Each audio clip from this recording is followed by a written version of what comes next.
But without further ado, I guess let's go ahead and jump into this. And if you're new to us, we're the Pixelists. We do a recap of each episode, and that's how we start off this podcast. And following that, we will do our discussion and theory crafting and everything. So we're going to jump into that. And quick disclaimer, I mean, I'm hoping this isn't that long, but as Blake said, it was a big lore drop. So I know this first half that I'm recapping is a lot. So please bear with us. And maybe it'll end up being like a normal recap, but there's a lot here. So yeah, I guess let's jump into it. A lot of good stuff, though. Yeah, a lot of real good stuff. But anyway, sorry. No, you're good. All right, so episode 19 of Critical Role Campaign 3. The episode picks up in Istani's home, which is, where we left off last time, and he's offering the party some drinks, and turns out the drink of choice is lime juice. Like, not water with lime, but like lime juice. Anyway, he's making the drinks, and the party, while he's doing that, are basically reminding themselves why they're here. And it's to learn about what happened to the Loomis twins, and to learn about how that may connect to Imogen's mother, who, if you'll recall, was in a study that within a book, and the Loomis twins were the last people to have checked out that book. So there might be some sort of tie there. So Istani comes back with the lime juice, and Orm asks about the Loomis twins, and they basically fill us in on kind of what we already knew, that they were attacked by these three, masked, cloaked figures that just escaped, and Ashad Brezio managed to cut one down, but he just like dissipated, just like Orm had told everybody that happened when this similar attack happened to him. The Loomis twins were killed. Brescio was poisoned and gravely injured. Istani said he was left untouched. And again, of the three attackers that came, two escaped. Brescio killed one. They do insight check Istani here, and Orm does believe what he is saying. And they just start to learn a bit more about the man himself. And he's basically a scholar. He has personally studied the planes of existence around Exandria and has been fascinated and basically devoted his life to that study. And he has the theory that, the world holds its own unique planar ecosystem, and that there are more realms beyond just the one they're familiar with. I love when someone was like, pretty sure that's not true. And he, in this whole big lore drop, he name dropped a few interesting figures that we will probably talk about in the discussion portion of this. But notably, Plane Rider Ren, and also Ebenhold Kai. He said he's worked with them in this work. And he goes on to say that his connection with the Loomis twins came because they read some of his research and found him through that, and then started contacting him through letters, and they became friends, and eventually would come to visit to study and talk and just learn more about all this phenomena. And over the last year or so, Istani says that the Loomis twins had been focused on research of the moon of ill omen, Ruidus, and especially its flares, which is like this light that would sometimes like spew out of it without warning, that had been recorded over the years, the different times this had happened. And those who were born under these flares were known as Ruidus born. And I think Imogen asks, when was the last time, a Ruidus born era was, and Astani said it was about 2.5 years ago. The interest in this has been growing, so the records have been growing, and the Loomis twins were just very interested in this, and they're actually planning a trek to Eos in order to visit the Omen archive to find out more. Imogen then asks if Istani knows Professor Khadija Sumal, whom is the person that authored the study in the book that she found. And Istani is familiar with Professor Sumal, but they never really crossed paths. The party then asks if the Loomis twins left anything with Istani, because again, Imogen is looking for these torn out pages of the study she found that referenced her mother, and presumably they think the Loomis twins might have had those torn out pages. But Istani reveals that no, he doesn't have anything of theirs, and there's nothing on the bodies. So if they did have those pages, the attackers presumably took those. Fern then asks are if the twins were Ruidusborn themselves, and Astani says he's not sure. He didn't know their date of birth, and it's not something that they willingly, revealed. Um, and they're basically very interested in all this Ruidusborn stuff, and so they're like, "Is there like records of when we can see like when the dates were to figure out who was Ruidusborn?" And Orem, well, I think they're doing like history checks or something, and Orem recalls a figure named known as Drassig, who was a tyrant king, and he was thought to be Rudisborn, and also Elixion, who was like this great hero during the calamity, but just up and vanished one day. And also the person who ascended to become the matron of ravens is also thought to have been a Rudisborn. And Istani basically is like, there's a study going on. It's basically trying to research all of these Rudisborn people in order to either dispel superstition about them or pinpoint the actual effects that may be on their lives. And that's ongoing. But there is a stigma on these people, or it's like almost an omen to be Rudisborn. But Istani says that the scholars, as of late, are like, it's less of an omen and more of a like this person's life is going to be important in some way, whether good or bad. And um, as they're talking about this, Fern's like, "Do Rudisborn people have crazy dreams because of what we know Imogen to be experiencing?" And Astani says that yeah, the twins never spoke of anything like that, but Rudisborn people apparently do have like strange markings on their body, which Imogen herself has these markings on her hands. And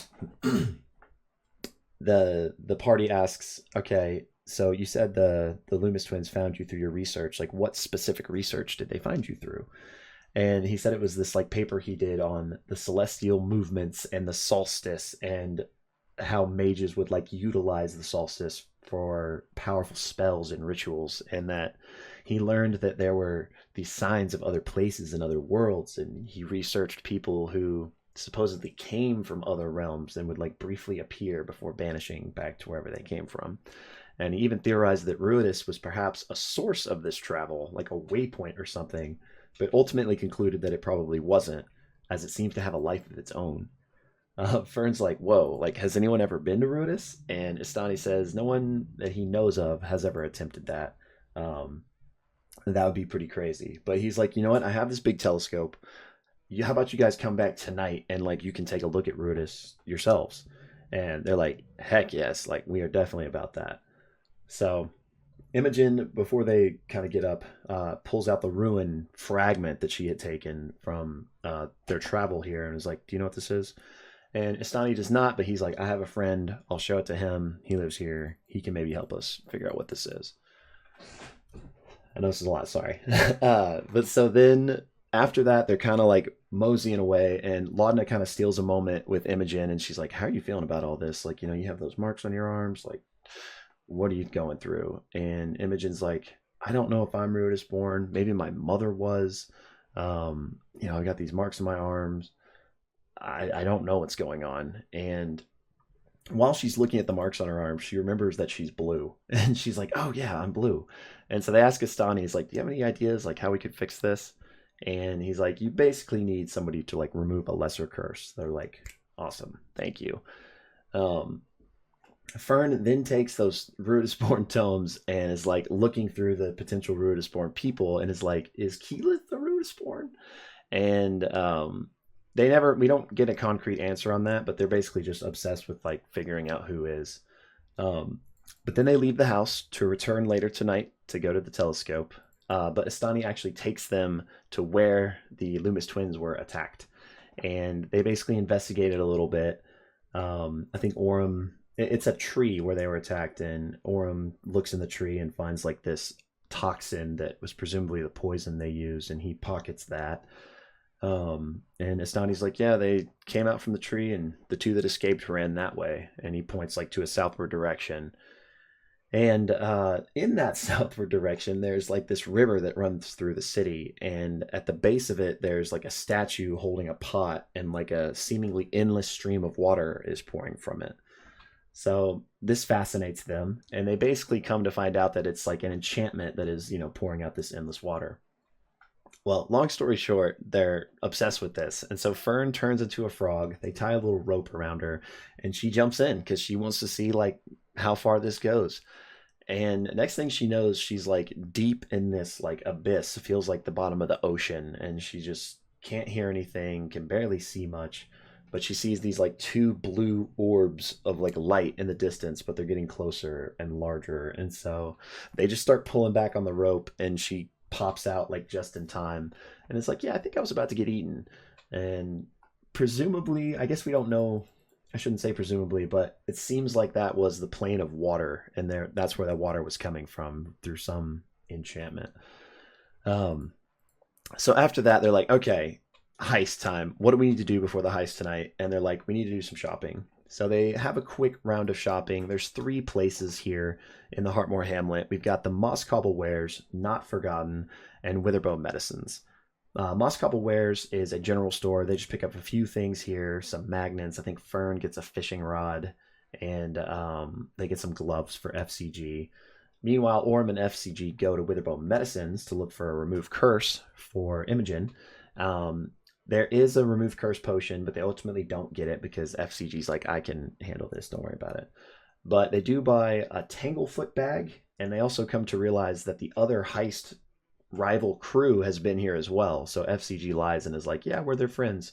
Remind me what they bought so we don't buy the same thing. And so they're able to learn that the heist rival crew got some Tanglefoot bags, some smoke bombs, and like a vial of gaseous form, I believe. And finally, Not Forgotten, I think Ashton and Imogen go there, and it's basically like this wood toy shop where everything's like hand carved, and they're like, oh my gosh, Chetney would love this place. We got to bring him back here. And they ultimately get a couple of toys, one little like creepy doll for Laudna, and a Jack in the Box as well. Um, then they obviously the party all split up to go to those different places. I don't remember if I said that or not. But so then everyone reconvenes back at their inn and kind of catch up and is like, all right, are we ready to do this tonight? And or I think it's the next night. And everyone's like, yeah, but let's go check out the telescope tonight. Except Chetney, he's like, we don't all need to go check out the telescope. Like, I'll stay here. And they're like, okay, cool. And so everyone else goes to the telescope and they meet back up with Astani. And one by one, they're basically looking through the telescope at Rhodes until Orem, who rolls very highly, Yeah. looks at it and sees he sees a storm, and he's like, oh gosh, like Imogen needs to see this. So he pulls her back and lets her see it, and it's the same storm that she's seen from her dreams. And that's where it goes to break. Yeah, and I loved how Orem pulled it out because Matt was like, okay, this is the last roll because you guys, you're going to miss it here. Yeah. But yeah, after the break in the second half, Orem has Imogen looked at the telescope in the storm. It's not the same storm from her dreams, but it is so like clearly of the same vein that she's ruffled by this. And not only is she ruffled by it from like the sight of it, she's disturbed because it's always been her dream. Basically, she didn't really, and she even says herself, I didn't realize it was real. Like I didn't realize like that is basically the storm that I see in my dreams, and they're seeing this on the surface of this moon. She's pretty shell shocked by this, and the party's kind of talking through. What do you know about it? Is it possible like your mom went there, or anything like this, or like? And actually, FCG's like, are you sure you don't like remember a memory with your mom, or like something happened with your mom? Like maybe it's like repressed, and she's just like flat out, no, like I never met my mom. I don't remember any of that stuff. And they even ask like, hey, maybe you could like talk to your dad and see like, what does he think? And she's pretty resoundingly is like, no, I don't think he wants to speak to me. Like basically we're not on good terms. And so that's not an option, but she is committed to going to talk to this professor, Kadaji Sumal, and basically trying to find out more information, or at least going to the place that he worked at. I think they called it like the something seminary, something to that effect. Because it wasn't clear from Astani if this place in Eos if this individual is like long gone, retired, whatever. Because Astani is very old, and Matt points out that this professor was, quote, before Astani's time. Right. So who knows? We do have Fern, and I can't remember if this is before the break or after, but basically asks if Keyleth was a moon touched, a Ruidus touched figure. And Astani flips through the book and basically says, it's really not like more recent people. It's kind of a bit earlier in time. So there's no way to know. And it's funny though, because Marisha is kind of like, I don't know, is Keyleth, so anyway, all that to say, they just decide, let's good info. Let's call it a night and let's do our heist the next day. So they go to bed. They decide that they do want to still keep like a watch. They still want to keep this happening. They do give their gift to Marisha, to Laudna, this little puppet, which she named Sashimi. Much to everyone's like facial response of like, okay, yeah, sure.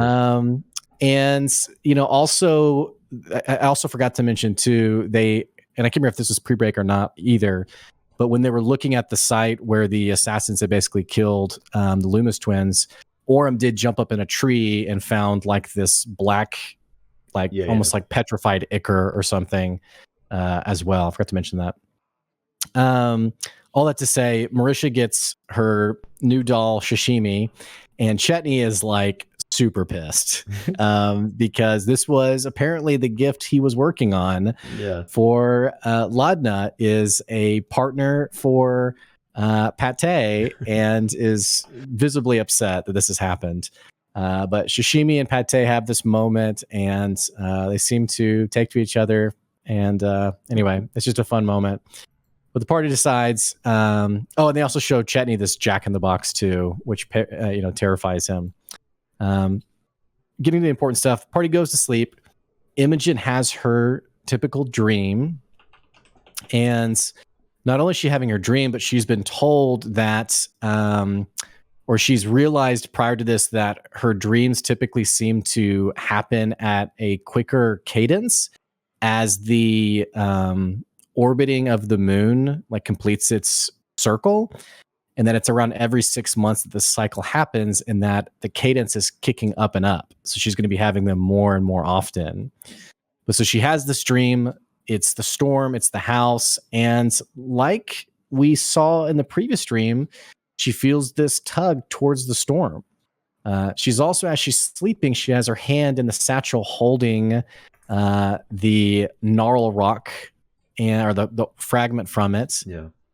And basically, she decides to step into the storm. And once she's in the storm, she mentioned with Laudna in a previous episode that maybe it was the right decision to do that. Maybe it'd be the right thing to do.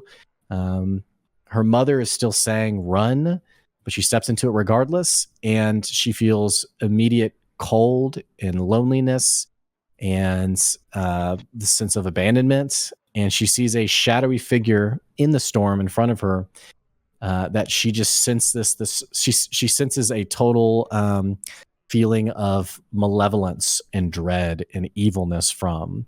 And the shadowy figure, immediately 2 others step out from behind that person, and then 2 more from that one, and then 2 more from that one.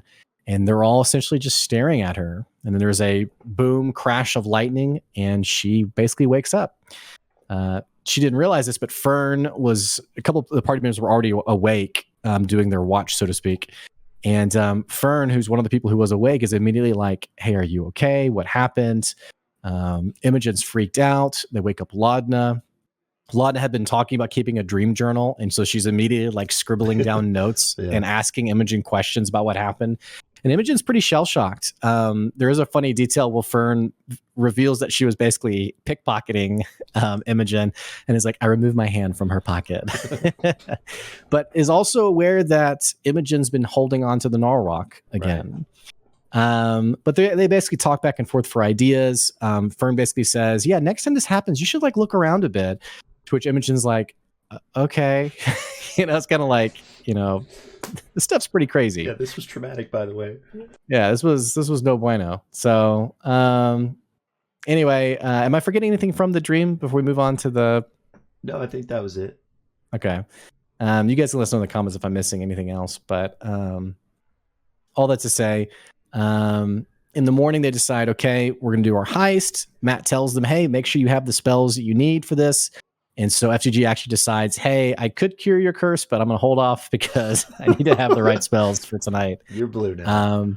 They time skip. I actually just remembered an important detail. Oh, the little like lightning-esque scars. all right. Fern rolls a natural 20 and notices, because Astani mentioned that these people are typically marked in some way. Mm-hmm. Fern notices that these markings have grown about a quarter of an inch on her hands and forearms. And Laudna basically realizes, in basically an out of character moment in talking with Laura, that she would have realized over the time she spent with her, these markings growing over time as well. That's a very important detail. All this to say, they head to the Twilight Mirror Museum. The host, Ivan Hydroga, has his naturally very much over-the-top presentation of the event. Yeah. He shoots confetti out of his sleeves. It's really great. And the opposing party, who's also up to the task, is revealed to be that troop that they ran into at the rest stop while they were traveling into the Heartmoor, basically. Right. Kind of like the curiously somewhat suspicious group. This is basically them. Hytroga basically sets out the rules, and then for the next like 15 minutes, the party pretty much drives him crazy with like, can we walk in the front door? Can we do this? Can we do that? And he's finally like, all right, enough. Like, you will figure it out. Just, I almost felt like Matt being like, okay, guys, like, come on, let's do this. But does mention that the item to locate is let me pull this up, make sure I have this right here. I think it was an earring. Yeah, it's an earring from a Djinn named Haruban, I think. Haruban. Harden. Sorry, guys. Something like that. Basically, this Djinn who was convinced that he needed to basically dismantle his entire empire due to a beggar that like undid his logic or something to that effect. It was like a trick. He got like tricked in a riddle type of thing. Yeah, and so it's a personal effect from this person. And it's kept in the vault, not a literal vault, but like an area within the museum, the vault. And their job is basically to go and retrieve that. So FCG does take note of the opposing party's weapons, what they have. And they decide, okay, yeah, we're going to. And actually, Hydroga basically says, like, yeah, do what you have to do to get the item within reason. You know, don't break something you shouldn't break. And even FG's like, so like those guys, can we kill them? Like, is that okay? Like, is that frowned upon? You know, but basically Hydroga says, okay, ready, set, go. And that is where the episode ends. And that's what happened on episode 19 of campaign 3 of Critical Role.